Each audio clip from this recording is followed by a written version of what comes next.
અત્યારે આપણે આવી ગયા છીએ કોંગ્રેસની ન્યાયયાત્રા, જે અત્યારે મિતાણા ખાતે ભોજન માટે થઈને રોકાયેલી છે. આપણે ચાલો ધારાસભ્ય શ્રી જિજ્ઞેશભાઈ મેવાણી સાથે વાત કરીએ.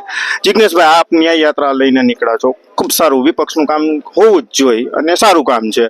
તો આ વિપક્ષ અત્યારે આ માધ્યમથી તો મદદ કરી રહ્યું છે પીડિતોને, તો કોઈ કાયદાકીય માધ્યમથી મદદ કરશે નહીં કરે?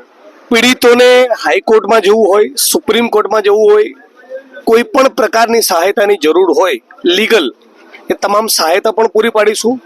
ગુજરાતની વિધાનસભામાં તક મળીએ એની રજૂઆત પણ કરીશું અને રોડ ઉપર ઉતરીને પણ એમના માટે લડીશું. પીડિત જ્યાં સુધી લડવા માંગતા હશે ત્યાં સુધી કોંગ્રેસ પક્ષ અને અમારી વ્યક્તિગત લડવાની, એમને મદદરૂપ બનવાની સંપૂર્ણ તૈયારી છે. જિજ્ઞેશભાઈ પોતે લડવા તૈયાર છે, એટલા માટે તો રોડ ઉપર ઉતર્યા છે. ના, એ વાત આપની સાચી છે, પણ અમને હમણાં જે સમાચાર એવા મળે છે કે કંઈક ઓરેવા કંપનીએ કંઈક પુલ બાબતે નગરપાલિકાને જાણ કરેલી હતી, તો એ ખરેખર સત્ય છે ન્યૂઝ? બિલકુલ સત્ય છે અને મીડિયામાં પણ અગાઉ એકથી વધારે વખત આ બાબતનો ઉલ્લેખ થઈ ચૂક્યો છે. મૂળ પ્રશ્ન એ છે કે રાજ્યની સરકાર એ પોતાના ભ્રષ્ટાચારી નેતાઓ અને એમના ચહિતા અધિકારીઓને કોઈ પણ સંજોગોમાં બચાવવા માંગે છે.